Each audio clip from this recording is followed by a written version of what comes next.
هادية اليوم دارتها الوطن يهضروا على نكاز. ها مش راهم يقولوا على نكاز. Son affaire sera examinée par la chambre d'accusation près de la cour d'Algérie. Le sceau de Rachid Nekaaz connu le 29. صحيتو.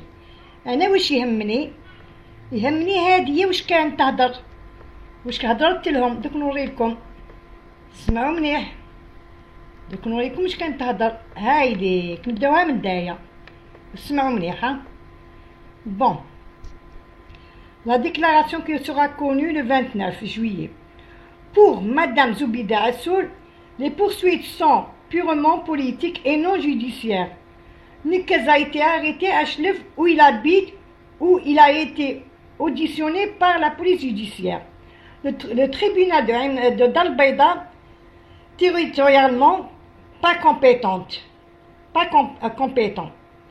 Il a fait des déclarations politiques en tant qu'homme politique. Il a dit à la population qu'elle avait le droit de défendre les richesses de ce pays et si les députés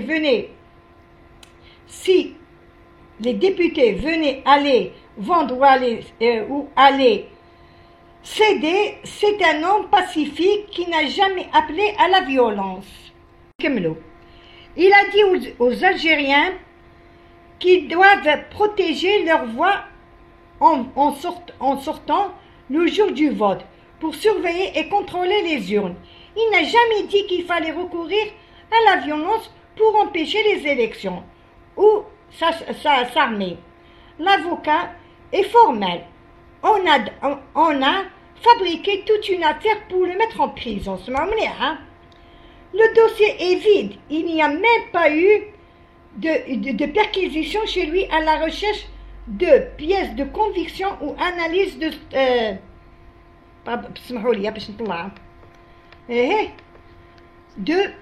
du listing des communications de son téléphone. Comment risque-t-on d'être déféré devant un tribunal criminel uniquement pour avoir exprimé son avis politique? Rachid Nekaaz, faut-il le préciser, est responsable du parti non agréé, NJC, et se trouve actuellement à la prison de Kola depuis plus de 8 mois. صحيتو. دوك نوريلك حاجة، دوك نوريكم يا الشعب الجزائري حاجة. بالنسبة للانتخابات تاع 12 ديسمبر، اليوم إن شاء الله نقدم لكم استراتيجية سلمية اللي تساعد الشعب الجزائري باه ما يكونوش هذو الانتخابات تاع 12 ديسمبر. وعلى بالنا باللي يزوروهم، لانه شكون اللي راه وزير الاول اليوم يسموه بدوي، وبدوي شكون اللي داروا وزير الاول؟ بوتفليقه هو اللي داروا وزير الاول. وعلى بالنا في مارس 2019 باللي هذا بدوي زور 6 ملايين استمارات على مرشح بوتفليقه اللي على بالنا كاع باللي مات ربي يرحمه. يعني مستحيل باه نقدروا نديروا ثقه الناس اللي زوروا 6 ملايين استمارات في مارس 2019. يعني ثقه ما بقاتش بين الحكام اليوم باه ينظموا انتخابات نهار 12 ديسمبر. دونك ما هي النظره تاعي بالنسبه لهذو الانتخابات باه ما يكونوش؟ على بالكم بلي في الجزائر كان 60,000 مكتب تصويت. Il y a en Algérie 60,000 bureaux de vote. 60,000 مكتب تصويت. كاين في الجزائر 220,000 بوليسي. 220,000 بوليس. يعني لو كان نديرو حساب سهل، هذا النظام فاسد يقدر يدير 4 بوليسية في واحد مكتب التصويت. Donc ce pouvoir ne peut mettre que 4 policiers devant un bureau de vote, dans la mesure où il y a 220 000 policiers pour 60 000 bureaux de vote. يعني لو كان إن شاء الله نكونوا 100 واحد في مكتب التصويت، بوليسية يكونوا 4 برك، يعني الشعب الجزائري بالقوة الشعبية بالقوة السلمية لو كان نكونوا 100 واحد امام اي مكتب التصويت، بوليسيه 4 ما يقدروا يديروا والو. وهذو ان شاء الله 100 واحد بالطريقه السلميه، بالطريقه قانونيه، بالطريقه ديمقراطيه، وبالطريقه حضاريه، يمنعوا اي واحد يبغي يدخل المكتب التصويت. بهذه الاستراتيجيه ما يكونش الفوت ان شاء الله نهار 12 ديسمبر الجاي، يعني من حق سمانه ان شاء الله. يعني نعاود لكم، كان 60,000 مكتب التصويت وكان 220,000 بوليسيه. هذا النظام فاسد ما يقدرش يدير اكثر من 4 بوليسيه امام اي مكتب التصويت. يعني بهذه الاستراتيجيه ما كانش الفوت، ما كان والو. يعني ما كان لا تروحوا الجزائر، ما كان لا تروحوا وهران، ما كان لا تروحوا تامراست، ما كان لا تروحوا سطيف، ما كان لا تروحوا عذابه، ما كان لا تروحوا شلف، ولا ما كان لا تروحوا غليزان.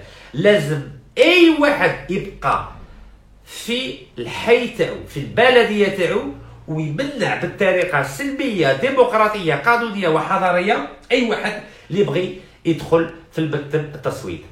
لماذا نقدروا نديروا هذه الاستراتيجيه؟ لانه الماده 7 من الدستور الجزائري واش تقول؟ تقول باللي كان حاكم واحد برك في الدوله يسموه الشعب، الشعب هو الرئيس الديمقراطيه. ورانا نشوفوا من 22 فبراير باللي الاغلبيه من الشعب الجزائري راهي تقول باللي ما يكونوش انتخابات نهار 12 ديسمبر ان شاء الله. بسبب القوه الشعبيه نقدروا نديروا ننظموا هذه الاستراتيجيه باه ما يكونش الفوت ان شاء الله نهار 12 ديسمبر.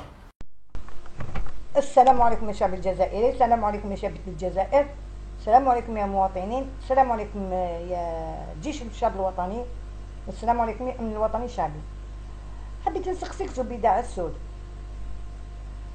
هادية ما قال لهمش ما قال لهمش ما تخلوش الشعب يدخل يفوطي، ما قال لهمش، قال لهم كونترير لازم توقفوا معاهم وانتم تسقموا الصفوف. هكذا واش قال لهم؟ ما قال لهمش، ما طالهمش لا تكتيك كيفاش يقابلوا البوليسيه 10 منا 20 منا بوليسي، انتم تدخلوا بين البوليس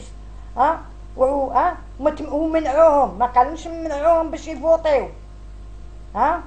واش زبيده بردعتوا الشعب وبردعتوا الشبيبه في الحيرات، حتى رجعتوا لحقتوا تخلصوا لهم القوطي 50 مليون. يا اخي درتو كوتيزاسيون يا اخي، هي وبوشاشي ورباعه يا اخي، من فرنسا ومن الانجليز ومن كندا يا اخي، تعملوا لاكانيوت وخلصتوا لهم القوطيات يا اخي باش يروحوا يا واش ما بعتوش لفرنسا والانجليز، بعتهم غير لاسبان، باسكو على بالكم بلي الاسبان ساكن يدخلهم الاحباس بالعشر سنين 20 سنه. حركتوا الجزائر، حركتوا الشبيبه حبيتوا تحرقوا الجزائر. قولي مسكين نكاز، بردعتوا الشبيبه حبيتوا تبردعوا القضاة، لي جوج دوكاتيك مع لي بروكورور حبيتوا تبردعوهم. هذا كاع ما داروش، هو مسكينه. ان شاء الله يا ربي وندعي ربي يا ربي هاد الليله ان شاء الله ربي يحكم على الحق ويتحاسب على حسب واش دار. هكذا هو اللي هو المسؤول على الشيء اللي راح في القوطي. هكذا كي هو نتوما كاع يخر بخبرجيه جامي باذن الله الجزائر طيح، الجزائر محروسه. هكذا جامي طيح بيكم. بومدين كان يعرفكم، الله يرحمه ويسع عليه. بومدين حفظكم على بالو كاع واش كنتو موجدين. بومدين في الكيره في 56 حتى مور لانديبوندونس، وعرفكم واش تسواو، الله يرحمه ويسع عليه. كيما بومدين ستوب كلش راح، كلش البلاد راحت خلاص، صبتو ليبرتي. تزيدو تحوسوا على الحكم، تزيدو تحوسوا على العسكر دوكا سي بون. تحية الجزائر، تحية الجزائر، تحية الجزائر، يحيى رئيسنا تبون حفظه الله ورعاه. احتراماتي وتحياتي وتقديري لجيش الشعب الوطني وامن الشعب الوطني. ويخلص الراشد ان شاء الله، يخلص ما يخلصش. انا هنا المناضلين والفاهم يفهم. السلام.